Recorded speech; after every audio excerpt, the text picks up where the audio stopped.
Aujourd'hui, à l'épisode d'Enflamme ta magie, je réponds à une très grande question. En fait, pas à une question, à plein de questions, mais autour du sujet pourquoi est-ce que j'ai créé l'Institut d'Akini? J'en reviens pas que j'en ai jamais parlé.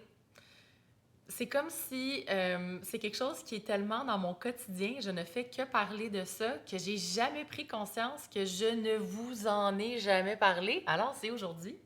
Puis moi, j'aime beaucoup répondre à des questions. Fait que j'ai demandé à ChatGPT de me poser plein de questions pour mettre en lumière les différents aspects de l'Institut d'Akini, puis aussi où moi j'étais à ce moment-là, puis c'est quoi les grands changements qui ont pris place depuis les 2 dernières années. Parce que ça fait quand même, là, ça fait 2 ans que j'ai lancé l'Institut d'Akini. Euh, J'en reviens pas de où c'est rendu, puis l'ampleur que ça a pris de façon vraiment, vraiment rapide. OK, on y va? On commence. La première question. Où étais-tu émotionnellement, énergétiquement et spirituellement au moment où l'idée de Dakini est née? Fait que Dakini est née, j'étais dans mon autobus quand j'étais nomade, hein? Là je l'ai vendu, mais j'étais dans mon bus, dans le désert à Sedona, en Arizona. Puis je me rappelle, j'étais dans mon lit, puis je me suis réveillée à 2 heures le matin, puis j'ai eu le download pour Dakini, initialement, qui était une formation pour développer les dons. Puis il y a des petites graines qui avaient été semées avant ça.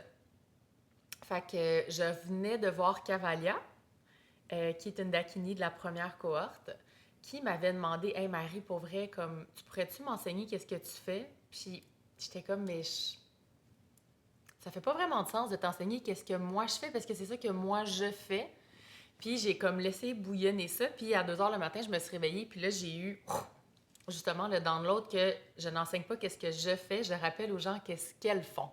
Ce qui est vraiment nuancé puis ce qui est vraiment aligné avec ma valeur pour moi de redonner le pouvoir aux gens, ce qui est la mission première de Dakini.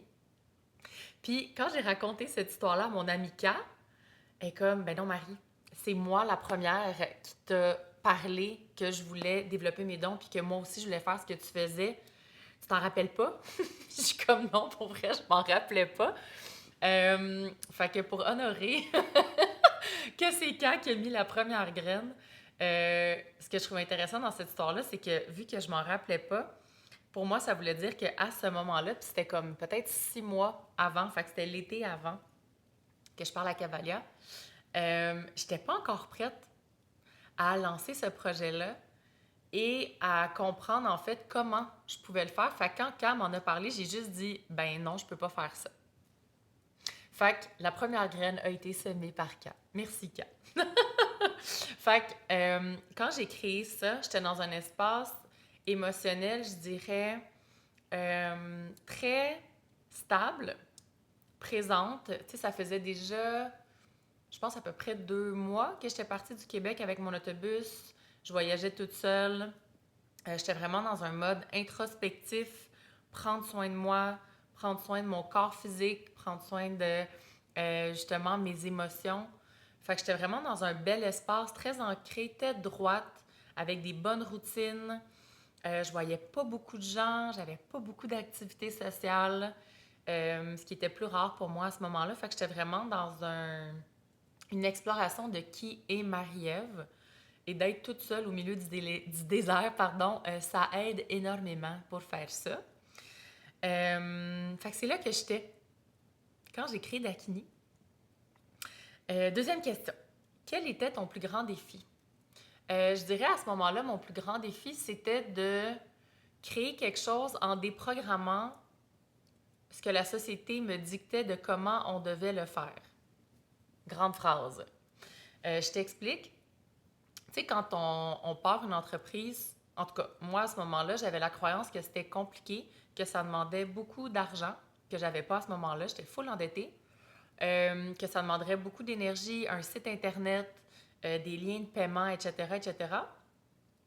Fait que quand j'ai eu mon download, puis j'ai tout écrit en papier crayon dans mon lit, puis j'ai eu terminé, le lendemain matin, je me suis rassée avec ça, puis j'ai fait « OK, fait il faut que je me crée un site Internet. Puis là, j'ai commencé, tu sais, à me faire une liste exhaustive de tout ce qui devait être fait. Puis là, j'ai entendu non. Puis je dis OK. Fait que c'est pas vrai, puis ça me disait non. Puis je dis OK, fait que je peux faire ça plus simple. Oui.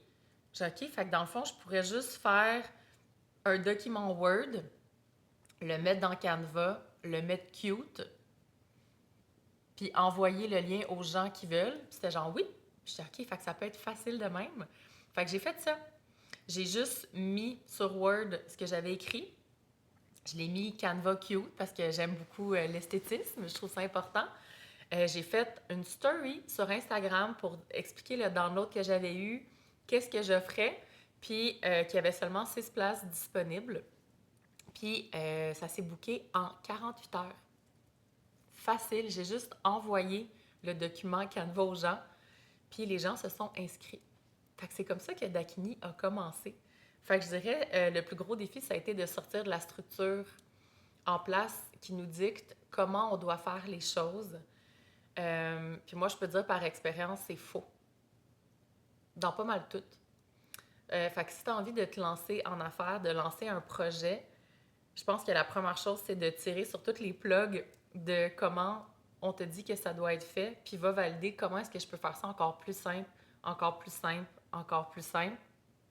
Là, on s'entend, on parle d'un document Word qui a rempli une formation en 48 heures. Wouhou! Prochaine question. À quoi ressemblait ta vie quotidienne à ce moment-là? Fait que j'étais dans un espace, comme je disais, de grandes recherches de qui j'étais fondamentalement. J'avais défait beaucoup de couches. De voyager seule dans un bus au travers des États-Unis est une excellente façon de reconnecter à qui j'étais profondément. Comme je disais, surtout au milieu du désert avec pas vraiment personne autour. J'avais à ce moment-là beaucoup encore de croyances limitantes reliées à l'argent. Donc, j'étais full endettée. Genre, j'ai envie de dire à peu près 45 000, me semble, de dettes. Je devais de l'argent à ma mère, je devais de l'argent au gouvernement parce qu'il s'est passé quelque chose avec mon autobus. Mes cartes de crédit étaient pleines, ma marge de crédit était pleine. Mais j'avais une foi à l'intérieur que j'ai toujours eu la certitude que je suis venue faire des grandes choses.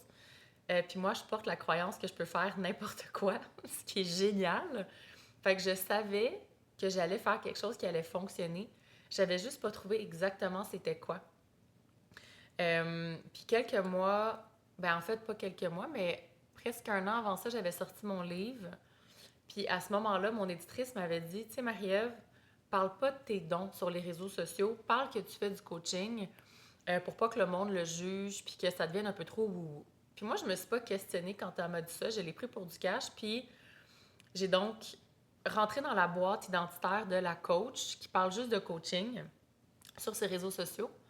Puis à ce moment-là, à Sedona, j'en ai déjà parlé, fait que je ne vais pas en parler de façon exhaustive, mais j'ai demandé à plus grand, j'étais comme, OK, là, la gang, là, je suis prête à passer à l'autre niveau.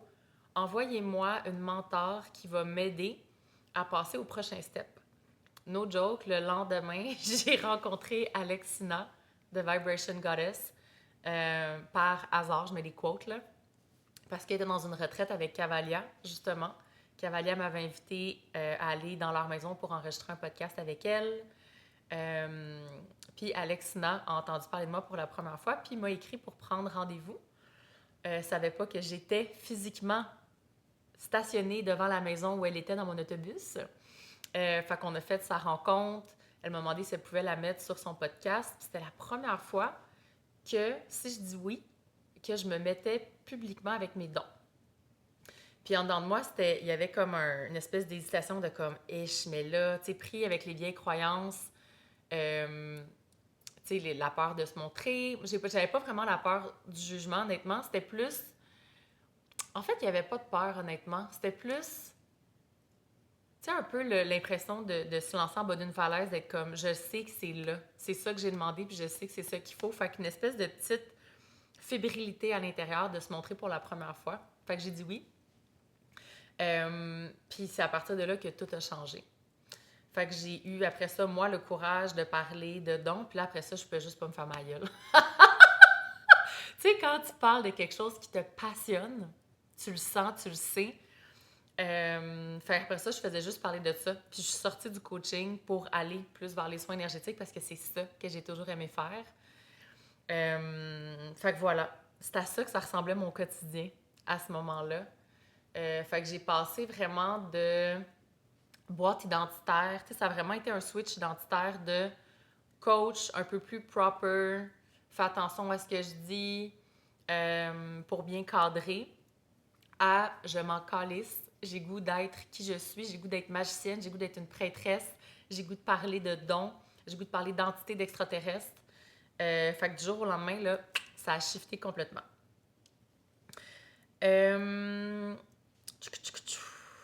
Fait que, quelle était la vision originelle de Dakini avant que ça devienne une école? Ouais, avant que ça devienne une école, je sais pas si, quand j'ai créé Dakini, à la base, c'était pas une école, c'était vraiment une formation pour explorer ses dons. Puis je savais pas trop qu'est-ce que ça allait devenir, puis je trouvais ça correct. Il y a quelque chose aussi, tu sais, quand je disais de défaire plein de croyances qui viennent compliquer les affaires, puis qui fait qu'on se met des bâtons dans les roues, puis qu'on n'avance pas, hein, parce qu'il y a comme une trop grosse montagne. Ça, c'en est une grosse, qu'on doit savoir exactement qu'est-ce qu'on bâtit. C'est faux. On peut commencer par qu'est-ce qui vient pétiller dans notre ventre, qu'est-ce qui vient nous donner de l'énergie, qu'est-ce qui nous fait triper. Puis à ce moment-là, moi, c'était ça. C'était juste de dire, hey, OK, je vais aller accompagner des femmes à explorer leurs dons. Puis ça, je trouve ça génial. Puis j'ai fait une cohorte, deux cohortes, trois cohortes. Puis c'est après ça que j'étais comme, OK, là, j'ai envie que ça devienne plus gros. Puis j'ai envie que ça devienne une école, une institut. Je trouvais que institut, ça faisait plus chic que école. Fait que j'ai choisi l'Institut d'Akini.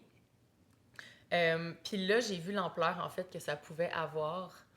Puis avec, tu sais, les 2 dernières années, c'est parti d'une formation qui est devenue 3 formations. Parce qu'il y avait plus de gens qui étaient intéressés. Je réalisais qu'il y avait donc des différents niveaux, différents besoins. Fait que c'est comme ça. Fait que Dakini, initialement, ce n'était qu'un programme et c'est devenu une école avec différentes offres de services, justement pour, on va dire, nourrir les besoins du plus de gens possible, dépendamment t'es à quel niveau. Qu'est-ce qui te faisait peur? J'ai envie de dire rien. Tu sais, avec la croyance que tout est possible puis que je peux tout faire, j'ai pas vraiment de peur. C'est vraiment cool, là. Puis j'ai fait une grosse déprogrammation au niveau des belief systems, fait que des systèmes de croyances qu'on a de l'enfance, là, genre la peur de pas être assez, de pas avoir sa place, de pas être capable. Ça, j'ai fait le ménage là-dedans il y a longtemps. Fait que j'ai jamais vraiment eu peur. Puis je fais tellement confiance à mon intuition puis à mes ressentis que quand cette idée-là est descendue, c'était tellement clair. Tu sais, on a des moments de clarté dans nos vies, c'est pas tout le temps, mais quand il y a ces moments-là, il y a une espèce de certitude interne qui se place. Puis c'est comme, tassez-vous du chemin, j'arrive, là. Ben, c'était ça. Fait qu'aucune peur. J'ai été agréablement surprise que ça se remplisse en 48 heures, honnêtement. Mais j'ai jamais eu peur que ça fonctionne pas. Parce que, tu sais, aussi ça, là, j'entends beaucoup ça, les gens, tu sais, qui ont, OK, mais si ça marche pas, ben si ça marche pas, t'as appris plein de choses, puis tu vas pouvoir utiliser ces outils-là pour créer autre chose. Il y a plein de choses que j'ai créées avec Dakini qui n'ont pas fonctionné, tu sais, comme j'aurais aimé, par exemple. Mais j'ai pas vu ça comme des échecs, puis j'ai pas eu peur après de reproduire ça. Ça m'a juste permis d'apprendre. Point final, tu sais. Voilà. Prendre une petite gorgée de thé.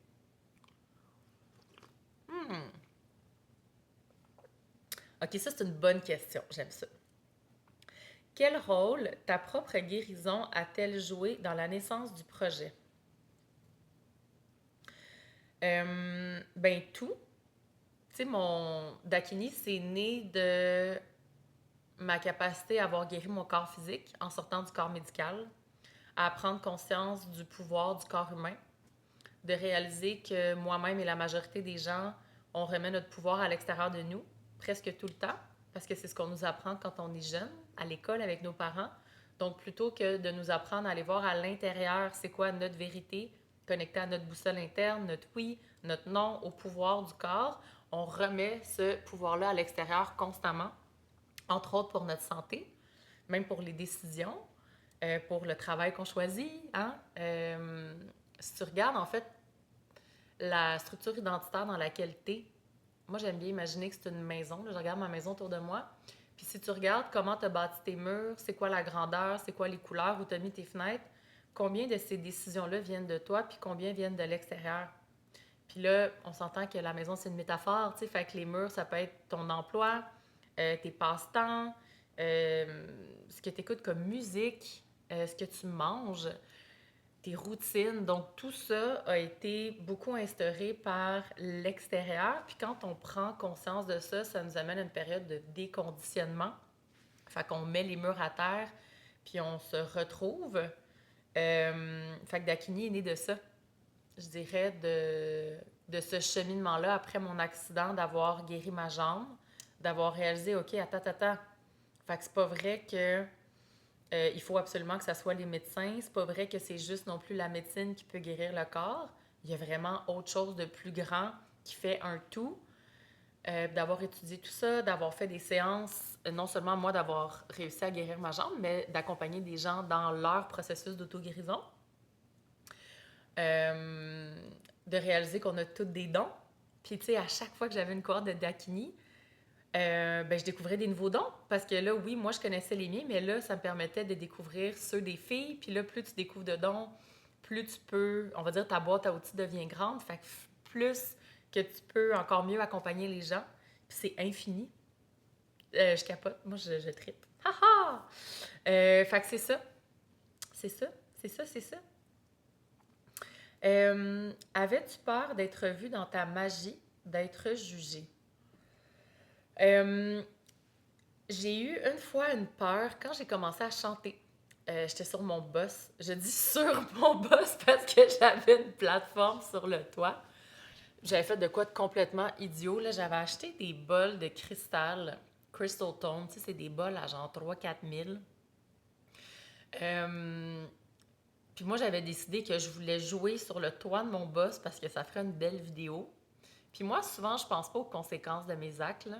Fait que j'ai pogné un bungee, puis je l'ai accroché euh, au top de mes cases pour mes bols, puis je montais ça. Genre, aucun stress. On s'entend que s'il était tombé, comme le bol aurait cassé. J'ai fait ça avec mes 4 bols. Ils n'ont pas cassé. Mais après, j'étais comme, peut-être pas meilleure idée. Bref, je suis sur le dessus de mon boss avec le Mont Shasta en arrière. Puis là, j'ai toutes mes bols. Puis là, il y a un couple dans leur van qui sort dehors. Fait que là, je réalise que je suis pas toute seule. Et là, je sens à l'intérieur de moi une peur.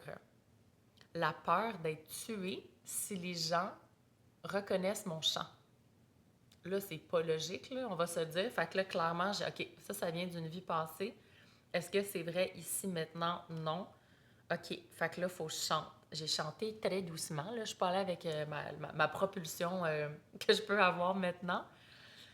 Euh, Mais à ce moment-là, j'avais peur, ouais, j'avais peur d'être reconnue puis d'être tuée si on voyait ma puissance. Puis là, c'était à travers ma voix. Fait que je suis allée défaire ça. Puis je me suis challengée à chanter en public de plus en plus après ça, jusqu'à temps que la peur disparaisse. Mais je dirais que ça, c'était pas mal ma seule peur liée à mes dons, à ma magie, que je suis allée défaire. Puis ça, je me rappelle pas si c'était avant ou après Dakini. Avant ou après, je me rappelle pas au niveau du temps, honnêtement. Mais d'être allée défaire ça, ça doit être avant.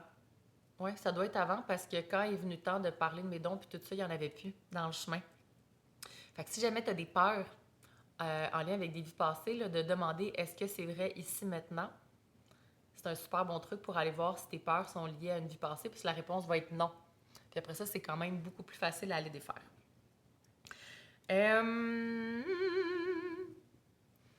quel était ton pourquoi le plus profond? Le fameux why. Ça, là, si tu es en train de créer un projet, là, puis tu veux aller valider si c'est le bon projet pour toi, va valider c'est quoi ton why. C'est quoi le pourquoi le plus profond. Puis moi, je peux te dire, là, le seul pourquoi valide, it's because I fucking love it. C'est ça, c'est le seul pourquoi. C'est pas pour faire de l'argent, c'est pas pour être reconnu, c'est pas pour sauver les gens. C'est juste parce qu'il y a rien d'autre que je peux faire que ça. Impossible que je fasse autre chose que ça. Parce que c'est ça qui m'amène le plus de joie, le plus de feu dans le ventre. J'adore enseigner, j'adore canaliser, j'adore comprendre des concepts en brainstormant avec les gens. Puis on fait ça beaucoup dans Dakini, dans les cohortes. Fait que c'est ça mon pourquoi le plus profond, c'est parce que c'est impossible que je fasse autre chose que ça. Puis j'ai envie d'ajouter aussi parce que je vois ce besoin profond de la société de se reconnecter. Il faut retourner dans notre puissance, il faut retourner dans notre souveraineté face à notre santé. Il faut trouver d'autres façons, d'autres systèmes pour l'éducation, d'autres systèmes de santé. Ça ne fonctionne pas. Comment la société actuellement, ça ne fonctionne pas. Les gens sont malades. Autant au niveau malade, au niveau mental, mais au niveau du corps. Si tu regardes autour de toi, les gens sont déconnectés, ça n'a aucun sens. Puis il y a des changements qui doivent être faits. Puis moi, je suis venue pour créer ces changements-là. Puis je suis pas venue pour le faire toute seule. Fait que Dakini, c'est aussi pour moi une façon de venir connecter avec d'autres femmes fucking puissantes qui ont envie de changer le monde. Puis de justement de connecter avec elles, de brainstormer avec elles, puis de voir comment, aussi petit soit-il, on peut faire des changements grandioses dans notre univers, notre famille, notre communauté, qui peut avoir un impact après ça mondial. J'ai aucun doute. Voilà. Euh... Si tu pouvais retourner à cette version de toi il y a 2 ans, qu'est-ce que tu lui dirais? Je dirais attache ta tuque. Ah! T'as aucune idée qu'est-ce qui s'en vient.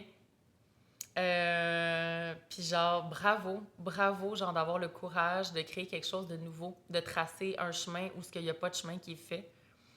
Puis d'avoir du fun, puis de faire confiance. C'est tout.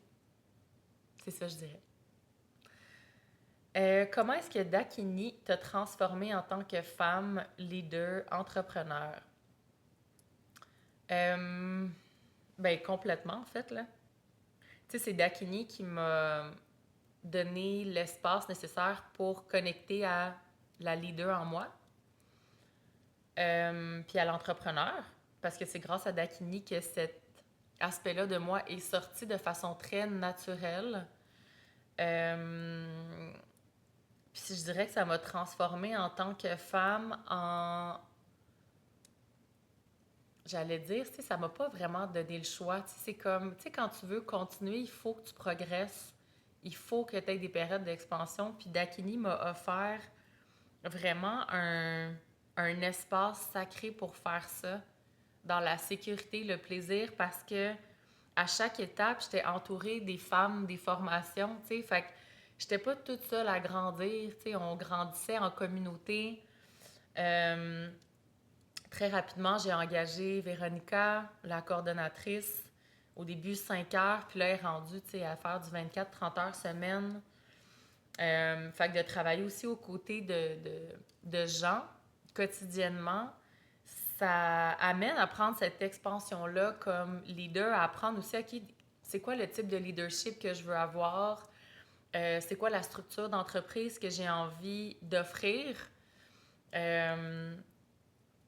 Fait que ça m'a juste complètement transformée. Ça a été le plus bel incubateur de magie que j'aurais pu espérer, puis ça continue. Parce que je vois, en fait, Dakini prend tellement d'expansion, puis il y a tellement d'énergie dedans qui gronde, puis ça bouge, puis ça veut partir dans toutes les directions. Et moi, Marie-Ève Lemay, mon humain ne peut pas soutenir tout ça. Et je n'ai pas envie de soutenir tout ça. Fait que, en ce moment, d'ailleurs, c'est pour ça que j'ai créé Dakini Incarnation qui va commencer début 2026. J'appelle à moi des femmes qui veulent changer le monde, puis qui sentent ce profond désir de transformation, non seulement pour elles, mais pour leur famille, leur communauté, pour le monde en entier, que ce soit au niveau de la santé, de l'éducation, comme je disais. Mais c'est ensemble qu'on va pouvoir faire ça. Fait que l'énergie de Dakini m'amène à me pousser en expansion, en gros saut quantique d'identité pour comme suivre la machine, si on veut. Puis moi, dans mon type de personnalité, j'adore ça. J'adore être poussée. J'adore grandir, grandir, grandir. Surtout quand c'est dans le plaisir, comme en ce moment. Fait que merci Dakini. Merci à cette énergie-là qui est arrivée. Ouais. Hey, il y a une question qui est pas là-dedans. C'est quoi une Dakini? Tu le sais-tu? OK. On part du début, OK? Pourquoi? Ça aurait dû être la première question. C'est correct. J'accepte. C'est parfait. Tout est parfait. OK. Première question. D'où est venu le nom Dakini? Fait que Dakini, ce n'est pas un nom que j'ai inventé. En fait, quand j'ai descendu l'énergie du projet, je me rappelle pas si c'était avant ou après, honnêtement, mais j'avais un jeu d'oracle de White Light Oracle de Alana Fairchild. Puis j'ai juste brassé en ayant l'énergie du projet. Puis j'ai pigé la carte Dakini Divine Light. Puis quand j'ai lu la description, je suis partie à pleurer parce que ça disait, tu sais, une Dakini, c'est en sanskrit, c'est une des femmes, en fait, c'est la femme qui est la plus respectée, c'est l'enseignante. C'est elle qui va enseigner aux gens à connecter à leurs dons dans un espace sécuritaire. Puis quand j'ai lu ça, j'étais comme, mais c'est ça que je fais, puis c'est ça que je veux faire. Fait que c'était juste Dakini. C'est juste Dakini. Fait que c'est comme ça.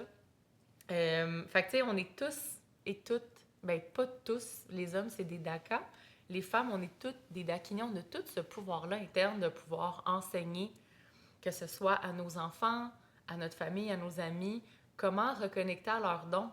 Puis c'est pas nécessairement par la voix, hein, juste par notre fréquence. Fait que toutes les gens qui sont venus faire Dakini sont devenus des Dakini de façon consciente et propagent maintenant cette énergie-là pour permettre à leur entourage aussi de développer leurs dons, simplement en parlant, simplement en respirant cette énergie-là, puis en le dégageant. Fait que c'est ça, une Dakini. Puis c'est comme ça qu'est venu le mot de Dakini. C'est intéressant, je trouvais. OK.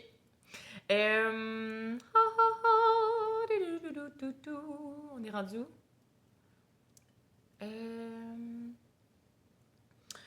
Ça, c'est bon. On en fait une petite dernière, là. Je commence à avoir faim. Pourquoi était-il essentiel? Non. Ah, ça, c'est une bonne. OK, on finit avec ça. J'aime ça. Quelle blessure collective Dakini vient apaiser? C'est une grosse question.